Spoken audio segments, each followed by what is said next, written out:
شروع کرتی ہوں اللہ کے نام سے جو بے انتہا مہربان نہایت رحم فرمانے والا ہے۔ علم کیا نہیں، نشرح ہم نے کھول دیا، لکا آپ کے لیے، صدرک سینہ آپ کا، ووضعنا اور اتار دیا ہم نے، عنکا آپ سے، وزرک بوجھ آپ کا، الذی وہ جس نے، انقضا توڑ دی تھی، ظہرک کمر آپ کی، ورفعنا اور بلند کیا ہم نے، لکا آپ کے لیے، ذکرک ذکر آپ کا، فإن پس یقیناً، مع ساتھ، العسری تنگی کے، یسرا آسانی ہے، ان یقیناً، مع ساتھ، العسری تنگی کے، یسرا آسانی ہے، فإذا پس جب، فرغت فارغ ہو جائیں آپ، فانصب تو محنت کیجئے، وإلی ربک اور طرف اپنے رب کے، فرغب پس رغبت کیجئے۔ سورۃ الانشراح جس کا ایک نام سورۃ الشرح بھی ہے اور سورۃ الم نشرح بھی، یہ تین نام عام طور پر آپ کو مختلف مصاحف میں لکھے ہوئے ملیں گے۔ تینوں میں معنی ایک ہی ہے، مکی سورت ہے، پچھلی سورت کا تتمہ ہے یعنی کمپلیشن ہے۔ بعض کے خیال میں یہ دونوں ایک ہی سورت ہے، لیکن حقیقت یہ ہے کہ دونوں الگ الگ سورتیں ہیں، سورۃ الضحیٰ اور سورۃ الم نشرح۔ سورۃ الضحیٰ میں بھی رسول اللہ صلی اللہ علیہ وسلم پر اللہ سبحانہ وتعالیٰ کے انعامات کا ذکر ہے، اور اس سورت میں بھی آپ صلی اللہ علیہ وسلم پر اللہ سبحانہ وتعالیٰ نے جو انعامات کیے، احسانات کیے، ان کا ذکر ہے۔ سورۃ الضحیٰ میں حسی انعامات، ظاہری انعامات، نظر آنے والی چیزیں، ان کا ذکر ہے، اور سورۃ الشرح میں معنوی یا نظر نہ آنے والے لیکن حقیقت میں جو اللہ سبحانہ وتعالیٰ کے انعامات ہیں جن کا ذکر آگے آئے گا آج، ان کا ذکر ہے۔ حقیقت یہ ہے کہ کوئی بھی نعمت کسی کو بھی جب ملتی ہے تو اس پر لازم ہوتا ہے کہ وہ اس کا شکر ادا کرے۔ سورۃ الضحیٰ کے آخر میں آپ صلی اللہ علیہ وسلم کو بتا دیا گیا کہ آپ شکر ادا کرنے کے لیے کیا کیا کریں۔ کیا بتایا گیا؟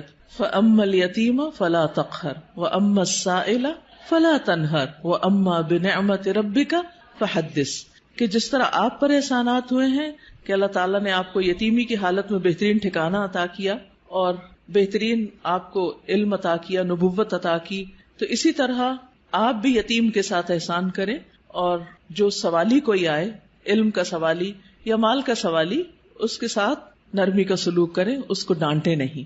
یعنی آپ صلی اللہ علیہ وسلم کو دی جانے والی نعمتوں اور احسانات کا شکر ادا کرنے کا طریقہ بتایا جا رہا ہے، جیسی نعمتیں ویسا ہی شکر، اسی کی قسم کا شکر۔ اور اس صورت میں بھی ہم دیکھتے ہیں کہ جن احسانات کا ذکر ہے بعد میں اسی طرح کے شکر ادا کرنے کی بات ہے، اور یہاں چونکہ مانوی نعمتیں ہیں جیسے وحی الہی ہے، اور اللہ سبحانہ وتعالیٰ نے آپ کے لیے جو آسانیاں کی اور آپ کا ذکر خیر جو بلند کیا، تو اس پر آپ کو حکم دیا جا رہا ہے کہ آپ اپنے رب کی طرف توجہ کیجئے، اس کی عبادت کیجئے، جب فارغ ہو جائیں تو بھی اپنے رب کی طرف رغبت کیجئے۔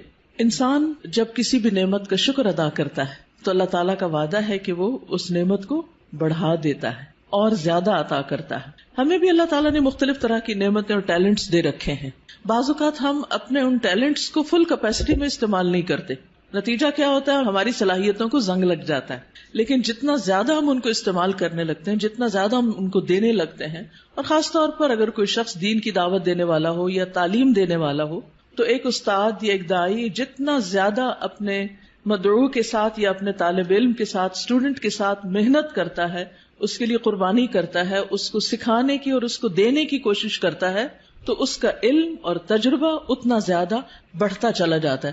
نہ صرف یہ کہ علم اور تجربہ بڑھتا ہے، بلکہ شاگردوں کے دل میں اس کے لیے محبت اور اس کے لیے رسپیکٹ اور اس کی قدر کا جذبہ بھی اسی طرح بڑھتا ہے۔ ہم سب بھی اپنے اپنے وقت میں طالب علم رہے، اور ہم سب جانتے ہیں کہ کس استاد کا ہماری نظر میں کیا مقام تھا، آج تک ہمیں یاد ہے۔ تو اسی طرح ہمارے شاگردوں کی نظر میں بھی ہر استاد کا اپنا اپنا ایک مقام ہے، اور کس کا مقام اور درجہ اور عزت اور محبت اور قدر زیادہ ہوتی ہے؟ جو اپنے شاگردوں کے لیے جتنا زیادہ مخلص ہوتا ہے، وہ علم دینے کے کام کو یا نبوت کا کام کو پیشہ نہیں ہوتا۔ یہ ایک اللہ سبحانہ تعالیٰ کی نعمت کا، اللہ تعالیٰ کے اس احسان کا کہ اس نے ہمیں یہ سب کچھ عطا کیا، اس کا شکر ادا کرنا ہوتا ہے، اظہار نعمت کرنا ہوتا ہے، اس کو شیئر کرنا ہوتا ہے، دوسروں کے ساتھ بانٹنا ہوتا ہے. اور انسانوں کی تعلیم و تربیت اور انسانوں کو کچھ بنانا یہ دنیا کا سب سے بڑا کام ہے. کیونکہ مادی چیزیں، پتھر توڑ کے گھر بنانا، کوٹ کے بجری سڑکیں بنانا، یہ بھی ایک کام ہے جو نظر آنے والی چیزیں ہیں، لیکن وہ تو ہمارے لیے مسخر ہیں، مطیع ہیں، فرما بردار ہیں. ہم جہاں چاہیں ان کو لگا دیں، جس طرح چاہیں ان کو رکھ دیں. لیکن انسان اتنی آسانی سے بات سننے والے نہیں ہوتے. ان کو مولڈ کرنا اور ان کو گھڑنا اور ان کو کچھ بنانا اور ان کو سنوارنا اور ان کو نکھارنا، جو نبی صلی اللہ علیہ وسلم کے فرائض منصبی میں سے تھا. اور یہی آپ کے بعد ہر استاد کی ذمہ داری ہے کہ وہ طالب علموں کو صرف انفارمیشن ٹرانسفر کرنے والا نہ ہو، بلکہ ان کے اندر کے پوٹینشل کو، ان کی صلاحیت کو، ان کے اندر پائی جانے والی مختلف جو قوتیں ہیں ان کو نکھارنے اور معاشرے کے لیے اور خود اس شخص کے لیے زیادہ سے زیادہ مفید بنانے والی. اور یہ کام والدین کے بعد استاد ہی کرتا ہے اور یہ اس کی بہت بڑی ذمہ داری ہوتی. تو اس پس منظر کو سامنے رکھتے ہوئے ہم اس صورت کا انشاءاللہ مطالعہ کریں گے کہ ہمیں کیا کرنا ہے. سوال یہ پیدا ہوتا ہے کہ کیا یہ احکامات جو اس صورت کے اندر آئے ہیں صرف نبی صلی اللہ علیہ وسلم کے لیے خاص ہیں یا اس کے بعد ان لوگوں کے لیے بھی جو آپ کے طریقے پر چلنے والے ہوں اور آپ ہی کے کام کو آگے لے کر بڑھنے والے ہوں. تو حقیقت یہ ہے کہ یہ سب کے لیے ہیں، آپ کے لیے خاص اور ہمارے لیے عمومی طور پر. تو آئیے دیکھتے ہیں سورت کو. اللہ سبحانہ وتعالیٰ فرماتے ہیں الم نشرح لک صدرک. الم کیا نہیں، سوالیہ انداز ہے اور یہ یقیناً کے معنوں میں ہے، قد کے معنوں میں. نشرح ہم نے کھول دیا. شرح کا لفظ ہوتا ہے کسی چیز کو چھوٹے چھوٹے ٹکڑے کر کے، جیسے گوشت ہے تو گوشت کے چھوٹے چھوٹے سلائسز کرنا، اس کو کاٹنا. تشریح سرجری کے لیے بھی آتا ہے. الم نشرح کیا ہم نے کھول نہیں دیا، لکا آپ کے لیے، آپ کی خاطر، کیا صدرک آپ کا سینہ، کیا ہم نے آپ کی خاطر، آپ کے لیے آپ کا سینہ کھول نہیں دیا، آپ کے دل کی تنگی کو دور نہیں کر دیا. اگر دیکھا جائے تو دنیا میں پائی جانے والی نعمتوں میں سے سب سے بڑی نعمت یہ ہے کہ انسان کو شرح صدر، سینے کی وسعت، دل کی وسعت، دل کا اطمینان نصیب ہو.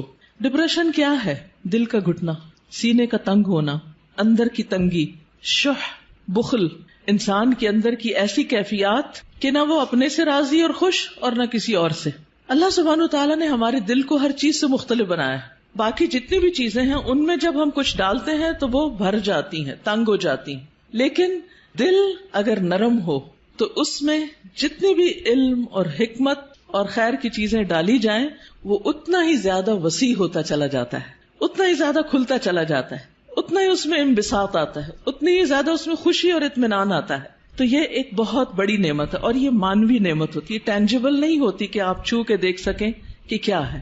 پچھلی صورت میں ٹینجیبل نعمتیں تھیں لیکن یہاں مانوی نعمتوں کا ذکر ہے. الم نشرح لک صدرک کیا ہم نے آپ کے لیے آپ کا سینہ کھول نہیں دیا. جب سینہ کھلتا ہے تو مشکل سے مشکل، پیچیدہ سے پیچیدہ اور کمپلیکیٹڈ معاملات سمجھ میں آنے لگتے ہیں. انسان چیزوں کی تہ تک پہنچنے لگتا ہے، اس کو گہرائی نصیب ہوتی ہے، اس میں وزڈم آتی ہے، اس میں ڈیپتھ آتی ہے اور انسان دور تک سوچنے لگتا ہے. ابراہیم علیہ السلام کا ویژن آپ دیکھیں کہ انہوں نے نبی صلی اللہ علیہ وسلم کے بھیجے جانے کے لیے دعا کی تھی 2500 سال پہلے. وہ کیسے، ان کو یہ ضرورت کیوں محسوس ہو گئی اور انہوں نے اپنی دعا میں یہ دعا کیوں شامل کی کہ اللہ ان کے اندر سے ایک شخص ایسا اٹھانا جو ان کی تعلیم و تربیت کرے. ہم ایسی بات کیوں نہیں سوچتے، ہمیں ایسے خواب کیوں نہیں نظر آتے؟ اس لیے کہ ہم صرف اپنی ہی ذات کے گرد گھومتے ہیں. سیلفش، دل چھوٹا ہے، نظر کوتا ہے، تنگ ہے، شارٹ سائٹڈ ہے، دور کی چیزوں کو نہیں دیکھ پاتے، صرف قریب کے فائدوں کو دیکھتے ہیں. آج مجھے کیا مل رہا ہے ہم اس کو دیکھتے ہیں، کل میری کوششوں کا صلہ کیا نکلے گا، کیا ملے گا مجھے، اس کی طرف ہماری نگاہ نہیں جاتی. لہٰذا جو لوگ شارٹ ٹرم گولز کے لیے کام کرتے ہیں وہ کوئی بڑا کام کبھی بھی نہیں کر سکتے، اور جو لوگ دور تک سوچتے ہیں اور وہ وہی سوچتے ہیں جن کے اندر وسعت ہوتی، جن کا دل بڑا ہوتا ہے، جن کی نگاہ دور تک دیکھتی. تو الم نشرح لک صدرک کیا ہم نے آپ کے لیے آپ کا سینہ کھول نہیں دیا. آپ کے لیے اللہ سبحانہ وتعالی نے خیر اور بھلائی کے رستے کھول نہیں دیے، کیونکہ جب تک دل کھلتا نہیں، یہاں صرف دل کی بھی بات نہیں کی گئی، پورے سینے کی گئی، چیسٹ، اور چیسٹ کے اندر دل. چیسٹ کی جگہ زیادہ ہوگی تو پھر باقی چیزوں کے اندر بھی وسعت آئے گی. تو نبی صلی اللہ علیہ وسلم کو اللہ سبحانہ وتعالی نے یہ خاص صلاحیت دی تھی جس کی وجہ سے آپ نبوت کا کام لینے کے قابل ہوئے تھے. اسی لیے قرآن آپ کے قلب پر نازل ہوا تھا اور آپ نے اس کو محفوظ کیا تھا. اسی لیے پھر اس کو صحیح طور پر سمجھ کر آگے بیان کیا تھا، کیونکہ ان سب چیزوں کا تعلق شرح صدر کے ساتھ ہوتا ہے. یہی وجہ ہے کہ ہم دیکھتے ہیں کہ موسیٰ علیہ السلام جب اللہ سبحانہ وتعالی نے ان سے بات کی، ہم کلام ہوئے اللہ تعالیٰ، اور ان کو اپنے کام کے لیے چن لیا، وَاصْطَنَعْتُكَ لِنَفْسِي، اور اللہ تعالیٰ نے ان کو اپنی رسالات سے نوازا، تو انہوں نے سب سے پہلی دعا کیا مانگی؟ رب اشرح لی صدری ویسر لی امری واحلل عقدۃ من لسانی یفقہوا قولی، کہ اللہ میرا سینہ کھول دے، یہ ساری بات مجھے بھی سمجھ آئے اور دوسروں کو بھی سمجھ آئے، اور میرا کام آسان کر دے، اور میری زبان کی گرہ کھول دے تاکہ لوگ بات سمجھ سکیں، اور مجھے میرے گھر والوں میں سے ایک مددگار میرے بھائی ہارون کو عطا کر. تو بہرحال اللہ سبحانہ وتعالی جس کے ساتھ بھلائی کا ارادہ کرتا ہے، من یرد اللہ بہ خیرا یفقہہ فی الدین، اور پھر افمن شرح اللہ صدرہ، کیا بھلا وہ جس کا سینہ اللہ نے کھول دیا، فہو علی نور من ربہ، اور وہ اپنے رب کی طرف سے ایک نور پر ہو. تو جس کا سینہ اللہ تعالیٰ کھول دے، اور خصوصاً جس کو اللہ ہدایت دینا چاہتا ہے، صحیح راستہ دکھانا چاہتا ہے، تو اس کے بارے میں کیا فرمایا؟ من یرد ان یہدیہ یشرح صدرہ للاسلام، جس کو اللہ ہدایت دینا چاہتا ہے اس کا سینہ اسلام کے لیے کھول دیتا ہے، اس کو وسعت عطا کر دیتا ہے، اس کے دل میں پھر اسلام کی محبت پیدا ہو جاتی، وہ اس کے لیے کچھ کرنا چاہتا ہے. اور ساری قربانیاں اس کے بعد ہی ہوتی ہیں جب انسان کا سینہ کھل جاتا ہے. اور پھر آپ دیکھیں کہ سینہ تنگ کب ہوتا ہے، دل تنگ کب ہوتا ہے؟ جب لوگ ہم پہ باتیں کرتے ہیں، جب لوگ ہمیں ہرٹ کرتے ہیں، تو پھر ان کی طرف سے ہمارا دل تنگ ہو جاتا، پھر ہم معاف نہیں کر سکتے، پھر ہم اپنے دل میں حسد اور بغض اور ان چیزوں کو بھر لیتے ہیں، پھر ہم ان لوگوں کے ساتھ خیر اور بھلائی نہیں کر سکتے. لیکن آپ دیکھیے کہ پیغمبروں کو لوگوں نے کون سا لقب ہے جو نہیں دیا، ساحر، کاہن، مجنون، شاعر، نہ جانے کیا کچھ، لیکن کیا انہوں نے ان باتوں کو دل میں رکھا اور لوگوں سے انتقام لیے اور جوابی کاروائیاں کی، یا ان کو معاف کر کے پھر بھی ان کی ہدایت کی دعائیں کرتے رہے؟ جنہوں نے پتھر مارے طائف کے سفر پر، آپ نے ان کے لیے کیا کیا؟ ان کے لیے بھی دعائیں کی. ہر موقع پر، نہ صرف یہ کہ نبی صلی اللہ علیہ وسلم نے بلکہ باقی پیغمبروں میں. آج بھی جو شخص واقعی سچے دل سے اسلام کی خدمت کرنا چاہتا ہے، یعنی جس کے دل میں اسلام کی خدمت کا جذبہ ہے، اسے لازمی طور پر اپنے دل کی وسعت کے لیے دعا کرنی، اسے اپنے دل کو کھلا کرنا ہوگا، اسے لوگوں کو معاف کرنا ہوگا، اسے لوگوں کی غلطیوں سے درگزر کرنا ہوگا. اس کے علاوہ بعض لوگوں نے اس کا یہ معنی بھی بیان کیا ہے کہ نبی صلی اللہ علیہ وسلم کا شق صدر کیا گیا تھا، آپ کے سینے کو واقعی لٹرلی کھولا گیا تھا 2 مرتبہ، ایک دفعہ بچپن میں اور ایک دفعہ بڑے ہو کر معراج کے موقع پر. اور اس میں کیا ہوا تھا کہ آپ صلی اللہ علیہ وسلم کے پاس جبریل آئے، انہوں نے آپ کا سینہ کھولا، ساتھ ان کے سونے کا پیالہ تھا جس میں زمزم کا پانی تھا، آپ کا دل نکالا گیا اور پھر اسے زمزم کے پانی سے دھویا گیا اور واپس اس میں ایمان اور حکمت بھر کے اندر رکھ دیا گیا. تو لٹرلی بھی آپ کے سینے کو کھول کر آپ کو، یعنی کہ آپ کے دل کو صاف کر دیا گیا، اور اس میں کسی کے لیے کسی طرح کبھی کوئی حسد، بغض اور کوئی بھی چیز باقی نہ رہی. اور آج اسی چیز کی ہم سب کو بھی ضرورت ہے کہ ہمارے دلوں میں کسی کے لیے کوئی نفرت اور کوئی بھی حسد اور بغض نہ ہو، لوگوں کو معاف کرنا جانے اور خوش رہیں، مطمئن رہیں. ایسے ہی دلوں کے اندر ایمان آتا ہے، ایمان بڑھتا ہے، ایمان کی زینت ہوتی ہے، اور پھر ایسے ہی لوگوں کو ہدایت ملتی ہے، حق کی معرفت ملتی ہے. تو الم نشرح لک صدرک، جب سینہ کھلتا ہے تو انسان تقدیر پر بھی راضی ہو جاتا ہے، انسان چھوٹی چھوٹی باتوں کو لے کے بیٹھ نہیں جاتا، انسان اپنے وقت کو ضائع نہیں کرتا، انسان تقدیر پر راضی ہو جاتا ہے. انسان کا پھر عبادت میں دل لگتا ہے، عبادت کی طرف لپکتا ہے، عبادت کی طرف دوڑتا ہے. نماز پھر قرۃ عین لگتی ہے، آنکھوں کی ٹھنڈک لگتی، نماز پھر بوجھ نہیں لگتی، اللہ تعالیٰ کے کسی بھی حکم کو اپنانا مشکل نہیں لگتا. اور یہ صرف اس وقت ہوتا ہے جب انسان کا سینہ کھل جاتا ہے. الم نشرح لک صدرک، اور پھر کوئی بات سمجھنے میں رکاوٹ نہیں آتی. انسان بنا کہے دوسروں کی باتیں سمجھنے لگتا ہے، اسے دوسروں کی ضروریات نظر آنے لگتی ہیں، وہ دوسروں کی کیئر کرنے لگتا ہے. دوسری نعمت جس کا ذکر کیا گیا، وَوَضَعْنَا عَنْكَ وِزْرَكَ، اور ہم نے اٹھا دیا آپ سے، ہٹا دیا آپ سے، وزرک آپ کا بوجھ. وضع ان کا مطلب ہوتا ہے کسی چیز کو اٹھا لینا، اور وزر کہتے ہیں بھاری بوجھ کو. اور وزر قرآن مجید میں گناہ کے معنی میں بھی آتا ہے، ذنب کے معنی میں بھی. اب یہاں نبی صلی اللہ علیہ وسلم سے ان کے بوجھ ہٹا دیے گئے.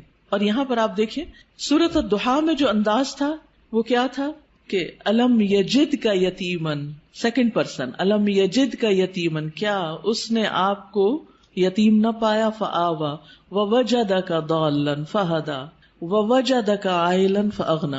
لیکن یہاں زیادہ پرسنل انداز ہے، ووضعنا عنک وزرک، ہم نے آپ کا بھاری بوجھ آپ سے ہٹا دیا. اس بوجھ سے مراد کیا ہے؟ اس کے کئی معنی لیے گئے. نمبر ایک یہ کہ آپ کے دل پر نبوت سے پہلے جو ایک خاص بوجھ تھا، آپ کے ذہن میں کچھ سوالات تھے جن کا آپ جواب چاہتے تھے، آپ زندگی میں کچھ کرنا چاہتے تھے. آپ صلی اللہ علیہ وسلم اسی لیے شہر کو چھوڑ کر پہاڑ پر چلے جاتے، ہرا میں چلے جاتے تھے. تو جب اللہ سبحانہ وتعالیٰ نے آپ کو قرآن دیا، نبوت دی، تو آپ کے سوالوں کے جواب آپ کو ملنے لگے اور آپ کے بوجھ آپ سے دور ہو گئے. اسی طرح یہ معنی بھی کیا جاتا ہے کہ آپ صلی اللہ علیہ وسلم پر جو وحی کے نازل ہونے کے بعد ایک خاص کیفیت طاری ہو گئی تھی، آپ کے اندر ایک خوف کی کیفیت تھی. آپ واپس گئے اور آپ اپنی بیوی سے کہنے لگے کہ آپ مجھے کمبل اڑا دیں، چادر اڑا دیں. اور پھر حضرت خدیجہ جو تھی انہوں نے آپ کی کیئر کی، آپ کا خیال رکھا. آپ کو اللہ تعالیٰ نے بہترین مددگار دیے. آپ کے پیغام پر سب سے پہلے حضرت خدیجہ ہی ایمان لے آئیں. پھر اسی طرح حضرت ابو بکر جو آپ کے دلی دوست تھے وہ آپ پر ایمان لے آئے. تو یہ جو وحی کی کیفیت تھی اور یہ جو فرشتے کو دیکھ کر آپ پر ایک خوف اور ایک بوجھ پڑ گیا اور آپ پر ایک پریشانی آ گئی، اور پھر کچھ عرصے کے لیے جیسے وحی کا سلسلہ منقطع بھی ہوا، اس میں بھی آپ پر پریشانی آئی. تو اللہ سبحانہ تعالیٰ نے وہ سارے بوجھ آپ سے ہٹا دیے، وہ پریشانیاں آپ کی دور کر دی. اسی طرح یہ معنی بھی کیا جاتا ہے کہ نبوت سے پہلے کے 40 سال جو آپ کے اللہ تعالی کی عبادت میں نہیں گزرے تھے، جس کا آپ کو ملال تھا، تو وہ کیفیت بھی آپ سے دور کر دی گئی. پھر اسی طرح یہ معنی بھی کیا گیا ہے کہ خلاف اولا جو کام آپ سے ہوئے، خلاف اولا کا مطلب یہ ہوتا ہے کہ پیغمبر کا درجہ اور مقام بہت بڑا ہوتا ہے. جیسے ایک مقولہ ہے نا کہ حسنات الابرار سیئات المقربین، جو نیک لوگوں کی نیکیاں ہوتی ہیں وہ مقربین کے غلطیاں شمار ہوتی. یعنی جو اللہ کے خاص اور مقرب بندے ہوتے ہیں ان کے لیے سٹینڈرڈ بہت ہائی ہے کہ ان کا اخلاق بھی عظیم ترین ہو اور ان سے چھوٹا سا بھی کوئی قصور، کوتاہی، کمی بیشی نہ ہو. لیکن نبی صلی اللہ علیہ وسلم انسان بھی تھے. جیسے عبسہ وتولی میں آیا کہ ایک شخص آپ کے پاس آیا کچھ پوچھنے کے لیے، آپ نے تھوڑی سی اس سے بے رخی برتی. تو یہ بے رخی کیا تھی؟ یہ اللہ سبحانہ تعالیٰ کی نگاہ میں ایک قصور تھا آپ کا. تو وزر کا معنی قصور بھی کیا گیا ہے. تو اللہ تعالیٰ نے وہ بھی آپ کا اگلے پچھلے سب قصور معاف کر دیے اور آپ کے بوجھ آپ سے ہٹا دیے. وَوَضَعْنَا عَنْكَ وِزْرَكَ الَّذِي أَنْقَضَ ظَهْرَكَ، وہ جس نے آپ کی کمر توڑ دی، یعنی آپ کو جس کا بہت زیادہ بوجھ محسوس ہوتا تھا. نقیض ہوتا ہے کسی چیز کو اس طرح توڑنا کہ اس میں سے کڑکڑانے کی آواز ہو، یعنی کڑکڑاہٹ. جیسے چارپائی کے اوپر اگر زیادہ لوگ بیٹھ جائیں تو کیا ہوتا ہے، یا کبھی کرسی کے اوپر کوئی بھاری شخص بیٹھ جائے تو اس کے اندر سے جو آواز نکلتی ہے نا، تو وہ کیا کہلاتی ہے؟ نقیض کہلاتی ہے. تو انقض ظہرک یعنی جس نے آپ کی پیٹھ کو بوجھل کر دیا تھا، آپ کے اوپر ایسی ذمہ داری آ پڑی تھی کہ آپ اس کی وجہ سے بہت دبے ہوئے یا آپ بہت اس کی وجہ سے بوجھل محسوس کر رہے تھے. تو اللہ سبحانہ تعالیٰ نے وہ بھی آپ سے دور کر دیا. وَرَفَعْنَا لَكَ ذِكْرَكَ، اور آپ کا ذکر خیر بلند کر دیا، یعنی آپ کو شہرت عطا کی، آپ کو بلندی عطا کی. نہ صرف یہ کہ آپ کو، بلکہ آپ کے ذکر کو، یعنی آپ کے نام کو، آپ کے مقام کو، آپ کے درجے کو بہت بلندی ملی. اور اس کے لیے ایک حدیث میں آتا ہے کہ نبی صلی اللہ علیہ وسلم نے فرمایا کہ جبریل علیہ السلام میرے پاس آئے اور کہا کہ آپ کا رب کریم پوچھتا ہے کہ آپ کیا جانتے ہیں کہ میں نے آپ کے ذکر کو کس طرح بلند کیا ہے؟ رفعنا لک ذکرک کیسے ہوا؟ میں نے جواب دیا کہ اس حقیقت کو اللہ تعالیٰ ہی بہتر جانتے ہیں. تو اللہ تعالیٰ نے فرمایا کہ آپ کے ذکر کی بلندی کی کیفیت یہ ہے کہ جہاں میرا ذکر کیا جائے گا وہاں آپ کا بھی ذکر کیا جائے گا، یعنی نبی صلی اللہ علیہ وسلم کا ذکر بھی. اور اسی لیے ہم دیکھتے ہیں کہ جب ایک شخص مسلمان ہوتا ہے تو کیا پڑھتا ہے؟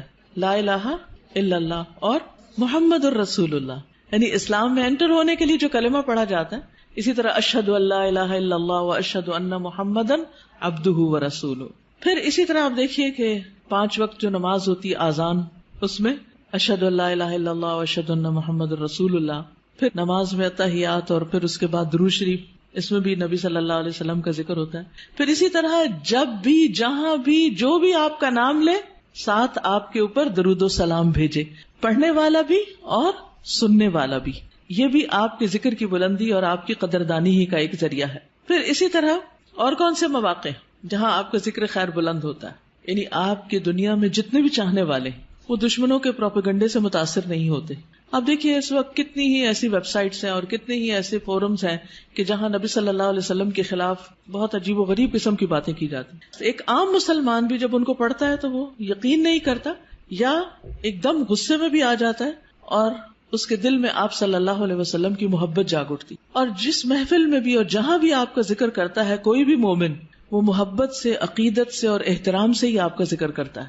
پھر اسی طرح آپ دیکھیے کہ دنیا میں شاید ہی کوئی ہو کہ جس کو آپ کے بارے میں علم نہ ہو، آپ کی خبر نہ ہو. اور کوئی بھی شخص، خواہ وہ یہودی ہو یا عیسائی ہو یا کوئی اور ہو، اس وقت تک مسلمان نہیں ہو سکتا جب تک کہ وہ آپ پر ایمان نہ لائے.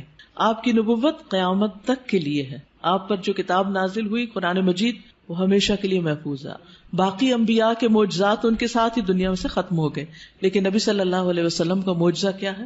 قرآن مجید. یعنی جہاں قرآن کا ذکر آتا ہے وہاں آپ کا ذکر آتا ہے کہ آپ پر نازل ہوا. اور پھر اس طرح بھی آپ کا ذکر خیر ہوتا ہے، آپ کے درجات میں بلندی ہوتی ہے.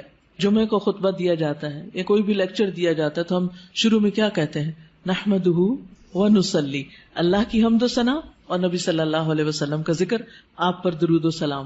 آپ صلی اللہ علیہ وسلم کی باتیں جو ہیں ان کو جس طرح محفوظ کیا گیا اور اس کے لیے جو کوششیں ہوئی اور لاکھوں لوگوں نے اس میں جو محنتیں کی، وہ بھی آپ صلی اللہ علیہ وسلم کی شان کو بلند کرنے کا ذریعہ، کیونکہ آپ کا کلام باقی لوگوں کے کلام سے بہت مختلف. یعنی آپ کی جو گفتگو تھی، آپ کی جو احادیث ہیں، اوتی تو جوامع الکلم، اور اسی طرح کچھ اور بھی خصوصیات. یعنی اس پر کتابیں بھی لکھی گئی ہیں کہ نبی صلی اللہ علیہ وسلم کے خاص خصائص کیا تھے جس کی وجہ سے آپ کا درجہ باقیوں کے مقابلے میں بلند ہے.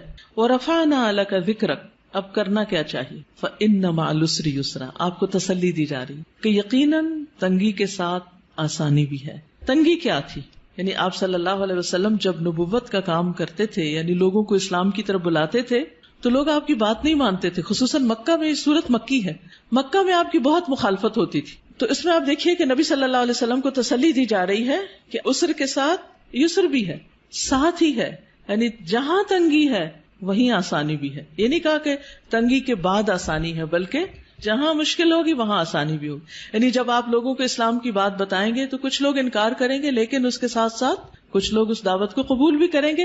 وہ آپ کے ساتھی بنتے چلے جائیں گے، آپ کے مددگار ہوں گے، آپ کے سپورٹرز ہوں گے، آپ کے ساتھ بڑے بڑے کام کریں گے مل کر.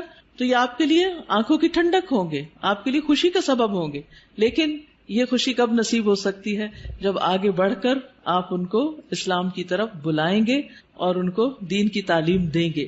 تو آپ دیکھیے کہ نبی صلی اللہ علیہ وسلم کے لیے بھی اس میں سبق ہے اور ہم سب کے لیے بھی. فَإِنَّ مَعَ الْعُسْرِ يُسْرًا، اور پھر إِنَّ مَعَ الْعُسْرِ يُسْرًا تکرار ہے، یقیناً تنگی کے ساتھ آسانی. اس میں آپ دیکھیے دونوں لفظ جو ہیں ان میں ایک کے ساتھ ال آیا ہے اور ایک تنوین کے ساتھ آیا. ال جو ہے جب کسی لفظ پر آ جاتا ہے تو وہ لفظ کیا ہو جاتا ہے؟ خاص، پراپر ناؤن ہو جاتا ہے، یعنی کسی خاص چیز کی طرف اشارہ ہے. لہذا دونوں دفعہ العسر ہے، ان دونوں کا مطلب ایک ہی ہے. لیکن یسرا، یسر کیا ہے؟ یسرن اسم نکرہ. نکرہ میں کیا پایا جاتا ہے؟ میں کئی دن سے اب یہ لفظ دہرا رہی ہوں. کیا پایا جاتا ہے؟ تفخیم. تفخیم، تفخیم کیا ہوتا ہے؟ فخامہ کیا ہوتا ہے؟ کسی چیز کو بڑا کرنا. تو یسر کیا ہے؟ یسر زیادہ ہے، تنگی کا موقع کم ہے. آپ دیکھیے کہ عموماً کیا ہوتا ہے، کوئی بھی کسی بھی چیز میں جب ہم تنگ ہوتے ہیں یا مشکل وقت ہوتا ہے یا ہم بیمار ہوتے ہیں یا کچھ، تو وہ مواقع یا اوقات کم ہوتے ہیں، لیکن عام طور پر جو ایک طرح سے نارمل حالات ہیں وہ زیادہ ہوتے ہیں. کہیں چوٹ لگتی ہے، درد ہوتی ہے، کہ خون بہتا ہے، کچھ ہوتا ہے تو تھوڑی دیر کے لیے ہوتا ہے، پھر اس کے بعد آہستہ آہستہ ٹھیک ہو جاتا ہے، چلی جاتی ہے وہ تکلیف. تو فَإِنَّ مَعَ الْعُسْرِ يُسْرًا، إِنَّ مَعَ الْعُسْرِ يُسْرًا. اور اس میں آپ دیکھیے کہ درمیان والا جو عسر ہے اس کے دونوں طرف یسر کا لفظ ہے. تو اسی لیے کہا گیا کہ دو یسر جہاں اکٹھے ہو جائے اسر ان پہ غالب نہیں آ سکتا. یعنی آسانیاں دو ہیں، تنگی ایک ہے، تو دو جو ہے وہ ایک پہ بھاری ہوں گے. تو تنگی سے آپ نہ گھبرائیں، مشکلات سے آپ نہ گھبرائیں. اور ویسے بھی اللہ سبحانہ و تعالیٰ مشکلات کے بعد آسانی کرتے ہیں. سیجعل اللہ بعد عسر یسرا. لیکن یہ کب ہوگا؟ یہ آسانیاں کب ہوں گی؟ یہ آسانی اس وقت ہوگی جب آپ ایک کے بعد ایک کام کیے چلے جائیں گے، محنت کریں گے. جب تک انسان مشکل میں نہیں پڑتا آسانی نہیں ہوتی. اگر کوئی یہ کہے کہ آسانی کے ساتھ آسانی ہو جائے تو یہ فطرت کا قاعدہ ہی نہیں. مشکل کے ساتھ آسانی. لہذا جو شخص زندگی میں آسانی چاہتا ہے اسے کیا کرنا ہوگا؟ مشکلوں سے گزرنا ہوگا. جو مشکلوں سے گزرتے چلے جاتے ہیں وہ بہادر ہو جاتے ہیں. اگر آپ روز ایکسرسائز کرتے ہیں تو پھر ایک وقت آتا ہے کہ وہ ایکسرسائز بھی آپ کو نہیں تھکاتی اور بڑے سے بڑا بھاری کام وہ بھی آپ کو نہیں تھکاتا کیونکہ آپ کا اسٹیمنا بلڈ ہو چکا ہوتا. لیکن اگر آپ سستی کے مارے لیٹے رہیں، سوئے رہیں، کوئی کام نہ کرے تو کیا ہوگا؟ کیا ہوگا نتیجہ؟ آپ کچھ بھی زیادہ نہیں کر سکیں گے، کولیپس کر جائیں گے، آپ کے مسل ڈیڈ ہو جائیں گے، آپ کوئی بھاری کام نہیں کر سکیں گے. لیکن آپ دیکھیے کہ ایک شخص جس نے بچپن سے بہت مشکلات دیکھی ہوں، بڑے ہو کر اس کا حوصلہ اتنا بلند ہوتا ہے کہ بڑی بڑی باتیں اس کے نزدیک کچھ بھی نہیں ہوتی. وہ کہتے ہیں یہ بھی کوئی بات ہے. لیکن ایک شخص جس کی زندگی بہت آسانیوں میں گزری، اس نے کوئی تنگی کا وقت نہ دیکھا ہو تو وہ چھوٹی سی مشکل سے بھی بہت زیادہ گھبرا جاتا ہے، اس کا مقابلہ نہیں کر سکتا. اسی طرح جو لوگ اپنا ذہن استعمال کرتے رہتے ہیں، اپنا دماغ استعمال کرتے رہتے ہیں، مثلا میتھمیٹکس ہے یا کوئی بھی سبجیکٹ ہے، آپ اس کو پڑھتے رہیں کرتے رہیں وہ اتنا آسان ہو جاتا ہے کہ پھر آپ کی ٹپس پر آ جاتا، اتنی ہی آپ کے اندر تیزی آ جاتی. لیکن اگر آپ کسی بھی سبجیکٹ کو پڑھنا ہی چھوڑ دیں، پڑھانا ہی چھوڑ دیں، چاہے آپ اس کے ماسٹر ہی کیوں نہ ہو، یا جس سبجیکٹ میں آپ نے ماسٹرز کیا ہو اس میں بھی آپ زیرو ہو جاتے ہیں، کچھ بھی یاد نہیں ہوتا کیونکہ آپ نے اس کو پڑھا نہیں، اس کے لیے تکلیف نہیں اٹھائی. جب اٹھا رہے تھے جب آپ اسے بہت آگے تھے. تو کوئی بھی چیز زندگی میں تنگی کے ساتھ ہی آسانی کی طرف جاتی ہے، آسانی کے ساتھ آسانی نہیں. اور اس میں آپ دیکھیے کہ مثلا مختلف تکلیفیں انسان پر جب آتی، مثلا بیماری ایک تنگی کی حالت ہے، اس میں آسانی کیا ہوتی؟ کیا کیا آسانیاں ہو جاتی ہیں بیماری میں؟ نماز چھوٹی ہو جاتی ہے، لیٹ کے پڑھتے ہیں، تیمم کر لیتے ہیں. کتنے لوگ آپ کا خیال رکھتے ہیں، وہ جو آپ کو دنوں تک نہیں پوچھتے وہ آپ کا حال پوچھنے آ جاتے ہیں، آپ کی عیادت کرنے آ جاتے ہیں، آپ سے ملاقات کرنے آ جاتے ہیں. اور کیا ہوتا ہے؟ دعائیں آپ کی بھی قبول ہوتی ہیں اور دوسرے آپ کے لیے دعائیں کرنے لگتے ہیں. وہ آپ کو جو دعا میں یاد نہیں تھے آپ ان کی دعاؤں میں آ جاتے ہیں اور اتنی زیادہ پھر دعائیں کرتے ہیں. بچہ بیمار ہو جائے تو ماں کی دعاؤں کا حال دیکھیں، ماں بیمار ہو جائے تو بچے کی دعاؤں کا حال دیکھیں. تو یہ ساری آسانیاں کس کے ساتھ ہیں؟ اس ایک بیماری کی مشکل کے ساتھ. ریسٹ بھی ملتا ہے انسان کو، ساری ذمہ داریاں کاموں کو انسان چھوڑ کے سویا رہتا ہے. عام طور پر آپ کو سونے کا وقت نہیں ملتا. جو نارمل روٹین میں آپ کام کاج کر رہے ہوتے ہیں وہ ثواب بھی آپ کو ساتھ ساتھ مل رہا ہوتا ہے. فَإِنَّ مَعَ الْعُسْرِ يُسْرًا، إِنَّ مَعَ الْعُسْرِ يُسْرًا. اب کرنے کا کام کیا ہے؟ یسر کب ہوگی؟ فَإِذَا فَرَغْتَ فَانْصَبْ. جب آپ فارغ ہوں تو کیا کریں؟ محنت کریں. یہ عجب کانسیپٹ ہے. ہم جب فارغ ہوتے ہیں، ٹرم ختم ہوتی ہے، سیشن ختم ہوتا ہے تو پھر ہم ہالیڈیز کرتے ہیں، آرام کرتے ہیں، ریلیکس کرتے ہیں، کام کاج چھوڑ دیتے ہیں، سوئے رہتے ہیں. سنڈے کا دن کیسے گزارتے؟ کام کم کرتے ہیں. نبی صلی اللہ علیہ وسلم کو کیا حکم دیا گیا؟ فَإِذَا فَرَغْتَ فَانْصَبْ. جب آپ ایک کام سے فارغ ہو جائیں تو دوسرے میں آ جائیں. مثلا اگر آپ جہاد کے کام سے فارغ ہوئے، تعلیم کے کام سے فارغ ہوئے تو اللہ کے ذکر اور نماز اور تہجد کی طرف. آپ دیکھیے کہ سارا دن آپ کے کام ہوتے تھے اور پھر رات ہوتی تھی تو آپ عبادت میں کھڑے ہو جاتے تھے، لیکن اسی سے تو آپ کے درجے بلند ہوئے کہ آپ کو مقام محمود ملا. تو جو شخص محنت کرتا ہے اسی کو بلندیاں ملتی. اور یہی سبق ہم سب کے لیے ہے کہ کام کے بعد آرام نہیں، کام کے بعد کام اور پھر کام اور پھر کام. بس کام کی شکل بدل جائے گی، وہی ریلیکسیشن ہے. کیونکہ جب آپ ایک کام کر کر کے تھکتے ہیں نا تو دوسرا کام شروع کر دیتے ہیں. تو آپ کیا کرتے ہیں؟ اس پہلے کام کی تھکاوٹ سے نکل آتے ہیں اور دوسرے کام کی تھکاوٹ جب دوسرے سے تھکتے ہیں تو آپ پھر ایک اور کام شروع کر دیتے ہیں. تو وہ جو بدل بدل کے آپ کام کرتے رہتے ہیں اس میں آپ کے لیے آسانی ہو جاتی ہے. فن سب کا ایک مطلب نصب کرنا بھی ہوتا ہے. نصب کا مطلب گاڑنا بھی ہوتا ہے، یعنی جب آپ باقی کاموں سے فارغ ہو جائیں تو پھر اللہ کی عبادت کے لیے کھڑے ہو جائیں. آپ کتنا قیام کرتے تھے، کتنا کھڑے ہوتے تھے، پاؤں سوج جاتے تھے. جب آپ کو کہا گیا کہ آپ کے تو اگلے پچھلے سارے گناہ معاف ہو گئے ہیں تو آپ نے کیا فرمایا؟ افلا اکون عبدا شکورا. کیا میں اللہ کا شکر گزار بندہ نہ بنوں؟ ہم شکر کیسے ادا کرتے ہیں؟ صرف زبانی کلامی. کیا کسی نعمت کے ملنے پر ہم پہلے سے زیادہ اللہ کی طرف راغب ہوتے ہیں؟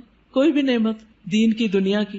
اور فن سب اس محنت کو کہتے ہیں جو انسان کو تھکا دے، تھکا دینے والی محنت. فارغ ہوں تو تھکا دینے والی محنت کریں. اسی لیے آپ دیکھیں کہ ویسٹ میں کیا کانسیپٹ ہے، لوگ سارے دن کے کام کے بعد سیدھا کہاں جاتے ہیں؟ جم جاتے ہیں اور جم جا کے کیا کرتے ہیں؟ ورک آؤٹ کرتے ہیں، وہ پسینہ بہنے لگتا ہے، اور ہم کہاں جاتے ہیں؟ بستر پہ جاتے ہیں، کھانے پہ جاتے ہیں، کام کے بعد کام، سخت محنت. آپ دیکھیے فَإِذَا فَرَغْتَ فَانْصَبْ، اسے کس نے لے لیا؟ جو آج دنیا میں ترقی کر گئے. اور ہم جو الٹے چل رہے ہیں پیچھے ہی جا رہے ہیں. الٹا چلنے والے پیچھے جاتے ہیں. ہم نے اس قرآن کو سمجھا ہی نہیں اور اس کے مطابق عمل کیا ہی نہیں. وَإِلَىٰ رَبِّكَ فَارْغَب، صرف ورک آؤٹ کر کے تھکنا مراد نہیں ہے، بلکہ اپنے رب کی طرف رغبت کرنا ہے، اپنے رب کی طرف رجوع کی. آپ دیکھیے کہ انسان جس سے محبت کرتا ہے نا، تو جب انسان تھک جاتا ہے نا، تو پھر اس کا کیا دل چاہتا ہے؟ اب اس سے بات کرے، اب اس سے ملاقات کرے. تو جو اللہ سے محبت کرتا ہے وہ دنیا کے کام کاج سے جب تھکتا ہے تو نماز کی طرف راغب ہوتا ہے، تاکہ اللہ سے بات کرے، اللہ کا ذکر کرے، اللہ کو یاد کرے. نبی صلی اللہ علیہ وسلم نے حضرت فاطمہ کو کیا سکھایا تھا؟ سارے دن کے کام کار کر کے تھک جاتی تھی، خادم دیا یا کچھ اور؟ تسبیحات. یہ تسبیحات پڑھ لیا کرو، تھکاوٹ دور ہو جائے گی. اور واقعی آپ بھی پڑھ کے دیکھیے، اِلیٰ ربک فارغب، تھکاوٹ دور ہو جائے گی، انسان بالکل ریلیکس ہو جاتا ہے. جب انسان اور کام کر کر کے تھک جاتا ہے نا، تو میں تو ہمیشہ سمجھتی ہوں کہ نماز ریلیکس کرنے کے لیے آتی، ذکر بھی ہو رہا ہوتا ہے، ایکسرسائز بھی ہو رہی ہوتی. جب آپ پڑھ کے اٹھتے ہیں تو بالکل یوں ریلیف ملتا ہے جیسے وَوَضَعْنَا عَنْكَ وِزْرَكَ، سارے بوجھ اتر گئے، سارے گلے شکوے ختم، جو مشکلات ہیں ان کے لیے دعا کر لی، اللہ تعالیٰ کے آگے رو دھو لیے، دل کے بوجھ بھی اتر گئے، جسمانی بوجھ بھی اتر گئے. ویسے بھی کہ کوئی ہے ہماری سننے والا، تو یہ اسی کو نصیب ہوتا ہے جو اللہ کی طرف رغبت کرتا ہے. اسی طرح بعض اس کا معنی یہ بھی لیا ہے کہ نماز پڑھنے کے بعد پھر آپ ایک دم اٹھ نہ جائیں، بلکہ نماز کے بعد کے اذکار کریں. اسی طرح دنیا کے کاموں کے بعد عبادت کریں، عبادت کے بعد دنیا کے کام کریں، یعنی ایک کام کے بعد دوسرا کام. اس طرح ایک بیلنس ہوتا ہے، کیونکہ بہت سے لوگ جو دین کی دعوت دیتے ہیں بس وہ پڑھنے پڑھانے میں لگے رہتے ہیں، عبادت سے غافل ہو جاتے ہیں. عبادت ایکولی امپورٹنٹ ہے، ذکر اذکار ایکولی امپورٹنٹ ہے. نتیجہ کیا ہوتا ہے؟ طرح طرح کی مشکلات کا شکار ہو جاتے، پھر وہ ایک روحانی اسٹرینتھ اور ایمانی قوت نہیں ہوتی، لہٰذا وہ آنے والے چیلنجز اور مشکلات کا مقابلہ نہیں کر سکتے. وہ جو بڑے جذبوں کے ساتھ ایک کام شروع ہوتا ہے وہ کیا ہوتا ہے؟ نیچے بیٹھ جاتا ہے اور انسان پیچھے ہٹنے لگتا ہے. تو اس لیے بہت ضروری ہے کہ انسان دنیا کا کام اور اس کے ساتھ ساتھ عبادت کا کام، دین کی تبلیغ کا کام اور اس کے ساتھ ساتھ اللہ کا ذکر اور عبادت، یہ پرفیکٹ بیلنس قائم کر دیتا ہے. ورنہ نبی صلی اللہ علیہ وسلم نے فرمایا، یا ابن آدم، اے آدم کے بچے، تفرغ لعبادتی، اللہ سبحانہ وتعالیٰ فرماتے ہیں اے آدم کی اولاد، میری عبادت کے لیے فارغ ہو، وقت نکالو. املا قلبک غنا، میں تمہارے دل کو غنا، بے نیازی سے بھر دوں گا، دل کو راحت دے دوں گا. واملا یدیک رزقا، اور تیرے دونوں ہاتھ رزق سے بھر دوں گا، رزق دوں گا تمہیں. یا ابن آدم، اے آدم کے بیٹے، لا تبعد منی، مجھ سے دور نہ ہونا، عبادت سے منہ نہیں موڑنا. فاملا قلبک فقرا، ورنہ تیرے دل کو محتاجی سے بھر دوں گا. ہر وقت تمہیں غم پریشانی لگی رہے گی کہ میرے پاس کچھ نہیں، میری یہ بھی ضرورت ہے، یہ بھی، اس چیز کا کیا ہوگا، اس کام کا کیا ہوگا، یہ ضرورت کہاں سے پوری ہوگی. فکر فکر فکر. واملا یدیک شغلا، اور تیرے دونوں ہاتھ کام سے بھر دوں گا، تجھے کاموں سے فرصت نہیں ملے گی اور تیرے دل کو پریشانی سے نجات نہیں ملے گی. کیوں؟ اس لیے کہ تو عبادت کے لیے وقت نہیں نکالتا.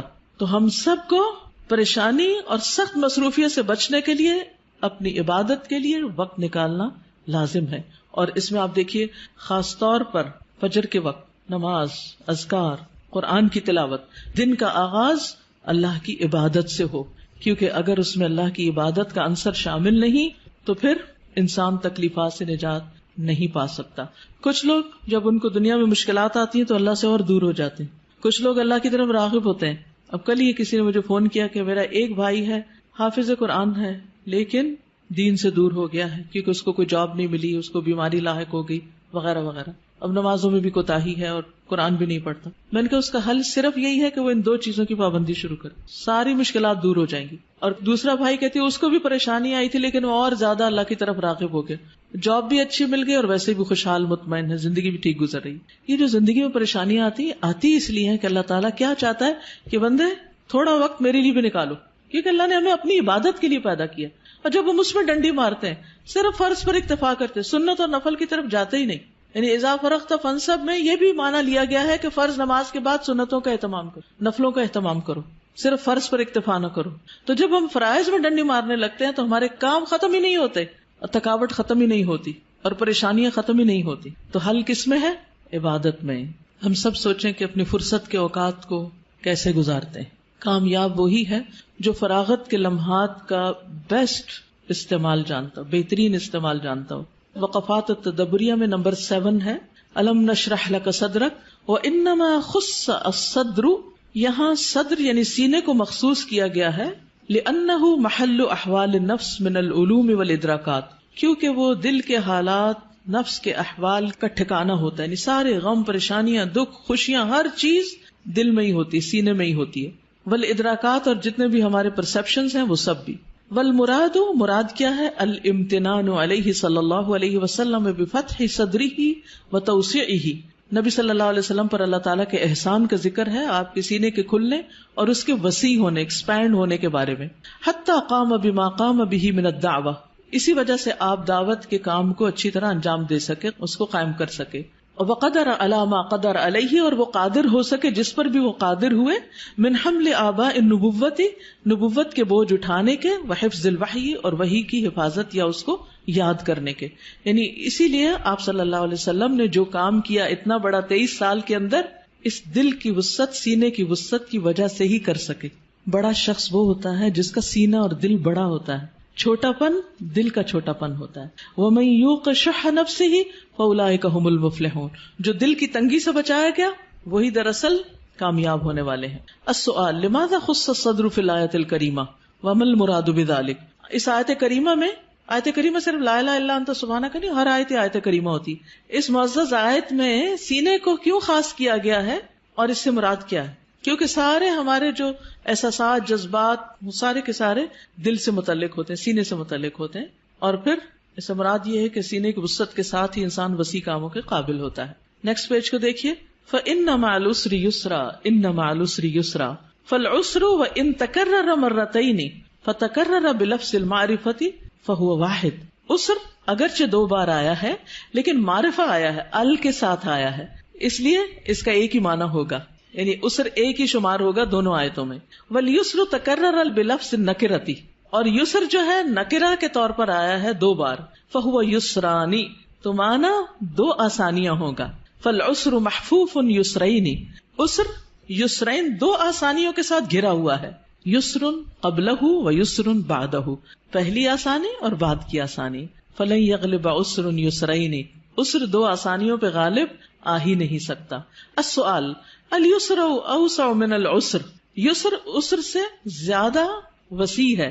وضح ذلك في ضوء هاتين الآیتین، ان 2 آیتوں کی روشنی میں اس کی وضاحت کیجیے، پیچھے وضاحت ہو چکی ہے. پھر اس میں معنی الکلمات میں دیکھیے. انقضا کا معنی ہے اثقلا، بوجھل ہو گیا. فرغتا کا معنی من اشغال الدنیا، دنیا کی مصروفیات سے جب آپ فارغ ہوں. فانصب فجد فی العبادہ، عبادت میں محنت کیجیے. فرغب فتوجہ واطلب وتضرع، توجہ کیجیے، طلب کیجیے اور آہوزاری کیجیے. عمل بالآیات میں اشغل احد اوقاتک فراغک بعبادت، اپنے فراغت کے اوقات میں سے کسی وقت کو عبادت میں لگا لیجیے، مشغول کر لیجیے. فَإِذَا فَرَغْتَ فَانْصَبْ وَإِلَىٰ رَبِّكَ فَارْغَب. ایک چھوٹی سی چیز سیلف انالیسس کے لیے کہ اپنی زندگی میں پائی جانے والی کسی بھی تکلیف یا کسی بھی مشکل کو لکھیں اور پھر اس مشکل کے ساتھ آپ کو کیا کیا آسانیاں ملی یا اس مشکل کی وجہ سے اس کو بھی لکھیں. مشکل کیا ہے اور اس کے ساتھ آسانی کیا ہوئی. دوسری چیز، فارغ وقت کب ہوتا ہے اور اس میں آپ کیا عبادت کر سکتے ہیں. اپنی موجودہ عبادت میں کچھ نہ کچھ مزید انکریز کریں، اضافہ کریں. استاذہ میں یہ سوچ رہی تھی کہ یہ ہمیں واقعی غور کرنا چاہیے، کیونکہ بہت سارے ہمارے ایسے اوقات ہوتے ہیں جو بیسیکلی فارغ ہوتے ہیں لیکن ہم ان کو فارغ سمجھ نہیں رہے ہوتے. جیسے ٹریولنگ کا اگر بہت سارا لمبا ٹائم ہے نا، بالکل، تو ہم یعنی اس میں ہم کتنا کچھ کر سکتے ہیں نا، لیکن ہم اس میں نہیں کرتے کیونکہ ہمارا کچھ پلان نہیں ہوتا کہ ہم نے اس میں کچھ پڑھنا ہے یا کچھ ذکر کرنا ہے یا کچھ عبادت کرنا ہے. یہ ہمارے ہی ملک میں ہے عام طور پر. افسوس کے ساتھ اس وقت کے ہم مسلمانوں کی حالت ہے. ورنہ اگر آپ ویسٹ میں جائیں، کسی بس میں ٹریول کریں، ٹرین میں کریں، لوگ نیوز پیپرز، کتابیں، مختلف چیزیں پڑھتے ہی نظر آئیں گے. ہر شخص کچھ نہ کچھ کر رہا ہوگا. یعنی سفر کے وقت کو استعمال کرنا. اسی طرح کسی بھی انتظار کے وقت کو، ڈاکٹر کے پاس انتظار کر رہے ہیں، گاڑی کے آنے کا انتظار کر رہے ہیں، کسی شخص کا انتظار کر رہے ہیں، اس وقت کو بھی آپ پروڈکٹیو بنائیں، اس کو بھی آپ بہترین چیز میں استعمال کریں. استاذہ ہمیں رمضان میں کتنی اچھی پریکٹس ہوئی ہوتی ہے نا کہ ہم اپنے ایک ایک لمحے کو کافی حد تک بچانے کی کوشش کر رہے ہوتے ہیں. ظاہر ہم سب انسانی کوششیں، لیکن ہم اس کو پورے سال کنٹینیو نہیں کرتے. وہ اصل میں ٹریننگ دی تو اسی لیے جاتی ہے نا کہ اس کو سارا سال لے کے چلیں، لیکن وہ ہم عید کے ساتھ ہی وائنڈ اپ کر دیتے ہیں سب کچھ اور پھر پچھلی روٹین پہ آ جاتے ہیں. سازا ریفلیکشن میں ہم یہ بھی کہ کیا میں کوئی ایسے کمر توڑ بوجھ میں تو نہیں دبی ہوئی، کیا میری زندگی مشقت سے تو نہیں بھری ہوئی، کیا ایسا تو نہیں کہ میرے کام ختم ہی نہیں ہوتے، میں صبح سے لگی ہوتی ہوں رات تک. اور اس کے بعد پھر ہم یہ سوچیں اسی صورت کے حوالے سے کہ میں اللہ کی کتنی قریب ہوں، کیا یہ وجہ تو نہیں میں اللہ سے دور ہو گئی ہوں. تو اگر ہم اس سچویشن میں اگر اپنے آپ کو پاتے ہیں تو ہم اپنی عبادت انکریز کریں، کیونکہ اللہ نے ہمیں سولوشن بتا دیا یہاں پہ. بالکل سر جہاں پہ یہ بات یہ ہمارا اسری یسرا، میرے ایک انتہائی قریبی عزیز ہیں، ان کو 4th stage کا پینکریاٹک کینسر ڈائگنوز ہوا، بہت ہی بری حالت میں، انتہائی ینگ انسان ہے. تو وہ کہتے ہیں کہ مجھے جب یہ بیماری ہوئی ہے تو میں نے اللہ تعالیٰ کو پہچانا ہے، اس سے پہلے میں پہچانتا ہی تھا کہ اللہ ہے کون. تو میں سوچی تھی کہ یہ بھی ہو سکتا تھا کہ وہ اللہ تعالیٰ سے شکوہ کرتے میرے اتنے چھوٹے بچے ہیں، میں اتنی اپنی کیریئر کی ہائی پوسٹ کے اوپر تھا تو اس ٹائم پہ مجھے لا کے بستر کے اوپر ڈال دیا اللہ تعالیٰ نے، کہ وہ کہتے ہیں کہ میں نے اب جا کے پہچانا کہ اللہ ہے کون. تو وہی ہر تنگی کے ساتھ جو ہے وہ کوئی نہ کوئی آسانی انسان ڈھونڈ سکتا ہے. تو اس سے بڑی نعمت کیا ہو سکتی ہے کسی کو اپنے رب کی پہچان ہو جائے. انہوں نے بالکل صحیح بات کی کہ انما مع العسر یسرا، کہ جب انسان کے اوپر کوئی مشکل آتی ہے تو اللہ تعالیٰ سے جس طرح دعا کر کے جو لطف آتا ہے، اس کی عبادت میں جو مزہ آتا ہے، وہ ویسے روٹین میں نہیں ہوتا.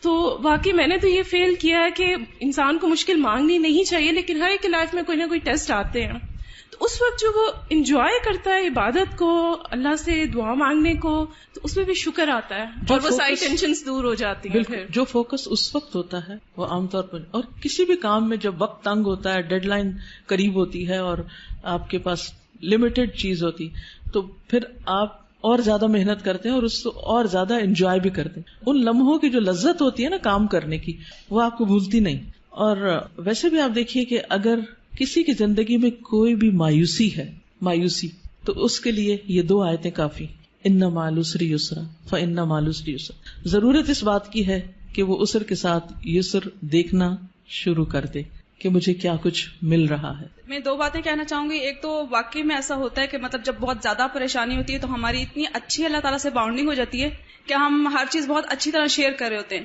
اور شروع میں جب میں یہاں آئی تھی مجھے نہیں پتا تھا کہ مطلب جیسے کہتے ہیں کہ اللہ کے لیے کام کریں یا اللہ سے باتیں کریں، تو مجھے بڑا یہ ہوتا تھا کہ مطلب اللہ کے لیے کام کیسے کریں، اللہ تعالیٰ سے باتیں کیسے کریں.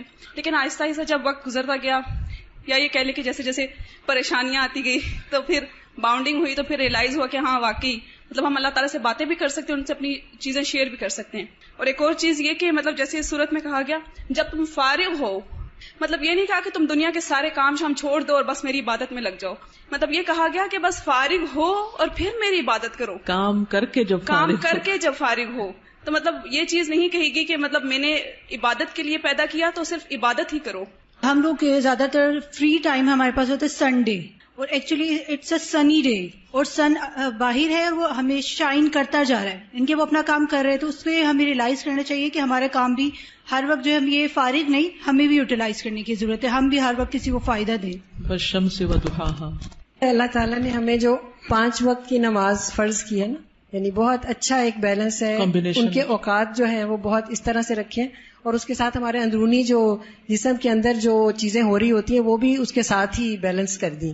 ایک تو یہ ہے، اور دوسرا اگر انسان کسی بھی مشکل میں پازیٹیو رہتا ہے، پازیٹیولی تھنک کرتا ہے، تو اسی سچویشن میں اس کو اپنی پرابلم کا سولوشن بھی مل جاتا ہے. بالکل جی. اور وجہ بھی پتہ چل جاتی ہے کہ مسئلے کی اصل وجہ کیا ہے، میری کوتاہی کہاں ہے. جی. اور اگر نیگیٹو ہوتا ہے تو پھر وہ اس کے لیے اسے پھر پردہ پڑ جاتا ہے جی. پھر انسان کو سولوشن نہیں ملتا، منفی ہونے سے سولوشن نہیں ملا کرتا. بچے کی پیدائش کا مرحلہ ایک ماں کے لیے کتنا تکلیف دہ ہوتا ہے، لیکن اس کے بعد جب اس کو دیکھتی ہے ایک نظر تو آنکھیں ٹھنڈی ہو جاتی ہیں. تو اس سے بھی مشکل کے ساتھ تربیت کا مرحلہ اس سے بھی مشکل ہوتا ہے، لیکن جب بچے کسی کام پہ لگ جاتے ہیں تو پھر والدین کے لیے آسانی بڑے ہو کے ریوارڈ بھی مل جاتا ہے جب ہم ان کی اچھی تربیت کرتے ہیں.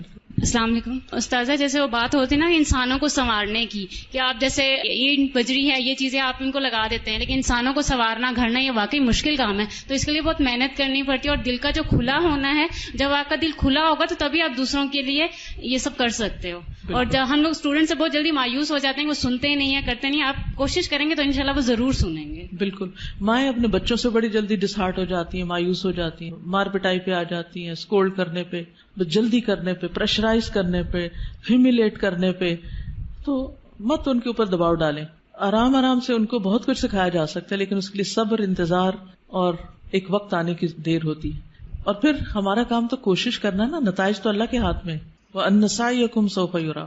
جی ہاں, عالم بالا میں بھی نبی صلی اللہ علیہ وسلم کا ذکر ہوتا ہے. جو اللہ سبحانہ تعالیٰ نے مرتین, یہ جو آیت یوز کی انما العسر یسرا, یہ اللہ تعالیٰ نے 2 دفعہ ریپیٹ کی ہے, اور اس سے ایک سائن ملتا ہے کہ this is a book from the real creator.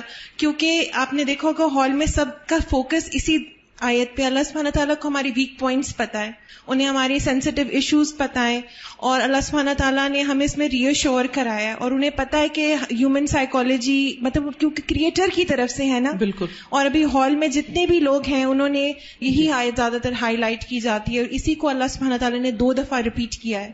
ہم سب کو بھی نا زندگی میں بار بار اسے ریپیٹ کرنے کی ضرورت ہے, اور کہیں لکھ کے لگا لینے کی کہ جب بھی تنگی آئے تو اس پر پریشان نہ ہو, بلکہ انتظار کریں کہ اس میں سے خیر نکلے گی.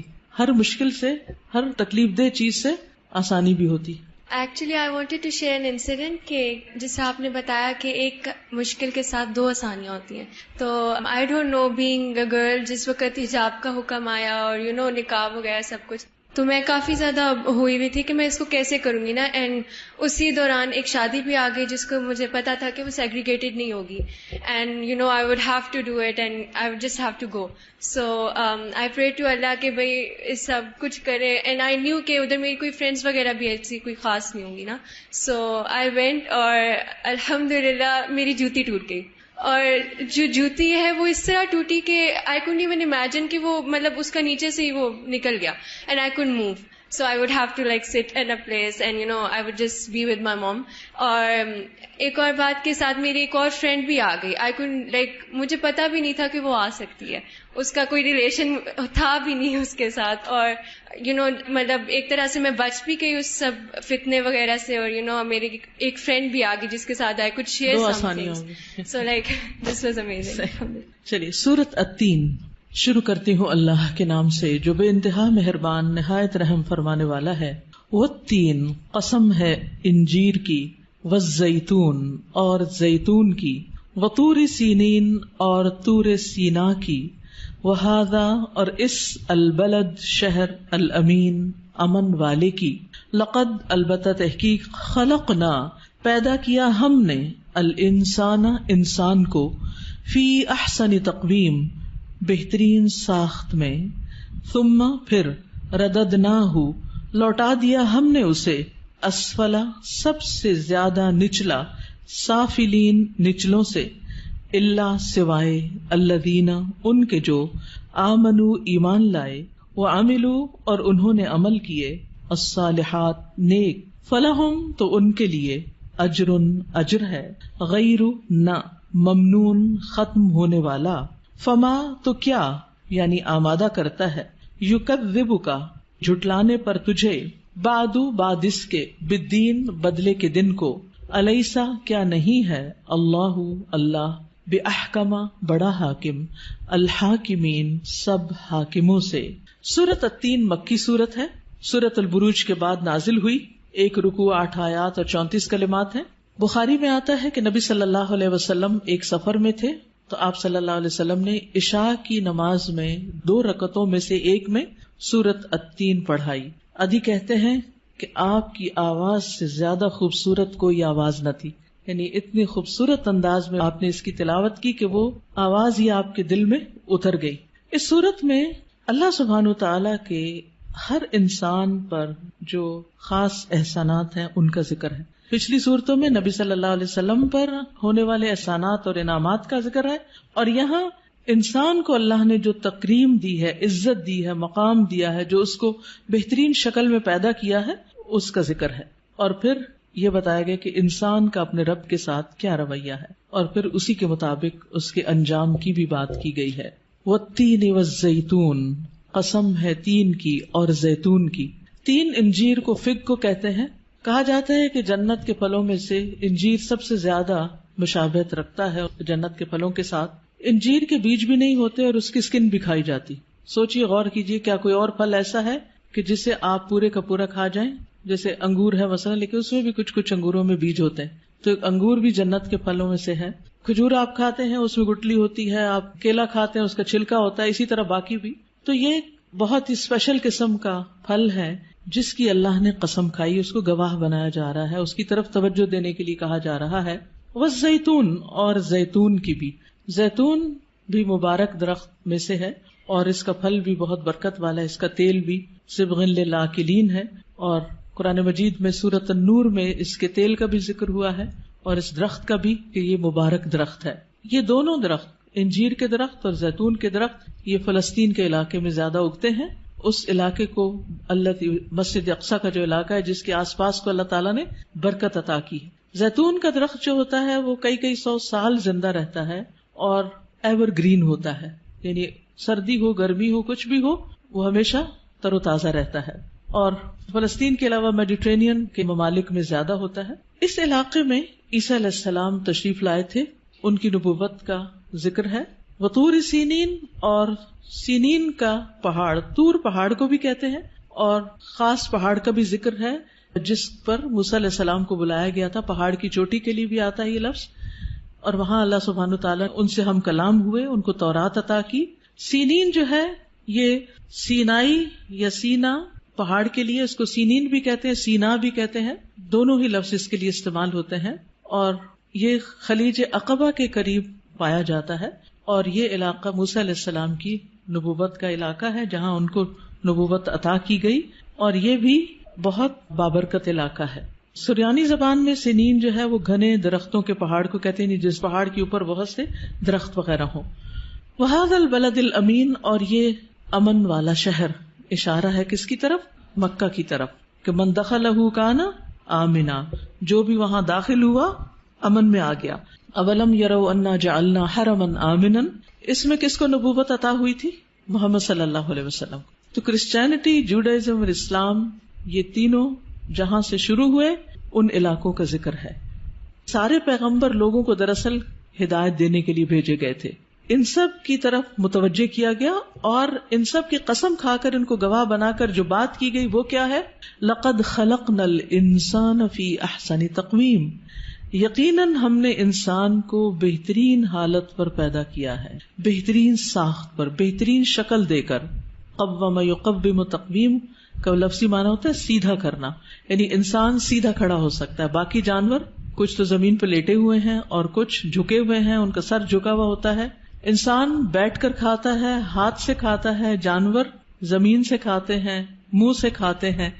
اسی لیے ہاتھ سے کھانا زیادہ پسندیدہ ہے، اور یعنی لیٹ کے کھانے کو ناپسندیدہ قرار دیا گیا، منہ سے کاٹ کے کھانے کو ناپسندیدہ قرار دیا گیا. تو انسان کو بہترین صاف، بہترین حالت اور متناسب حالت میں پیدا کیا گیا. اس کی شکل و صورت، اس کی آنکھیں، اس کے کان، اس کا سر، ہر ایک چیز بہترین جگہ پر بہترین حالت میں اللہ سبحانہ وتعالیٰ نے رکھی. یعنی اس میں افراط اور تفریط نہیں، ایکسٹریمز نہیں ہے، عمدہ شکل عطا کی ہے.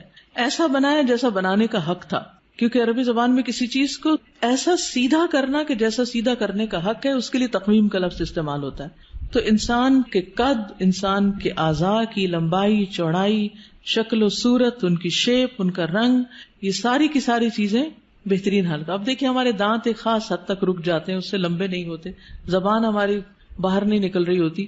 اسی طرح ہماری آنکھیں اندر ہیں، اگر وہ باہر نکلی ہوتی تو کیا حال ہوتا اور ان کی حفاظت کیسے ہوتی. اسی طرح کان بھی لمبے نہیں، بہت چھوٹے نہیں، بہت مناسب. ناک بھی، یعنی پورے ناک، نقشہ، صورت، ہر چیز عمدہ ترین بنائی. یہ سب کچھ دے کر انسان سے کیا چاہا کہ انسان کو پھر جسمانی طاقتوں کے علاوہ روحانی طاقتیں دی، اس کو دل دیا، اس کو جذبات دیے، سب کچھ دیا.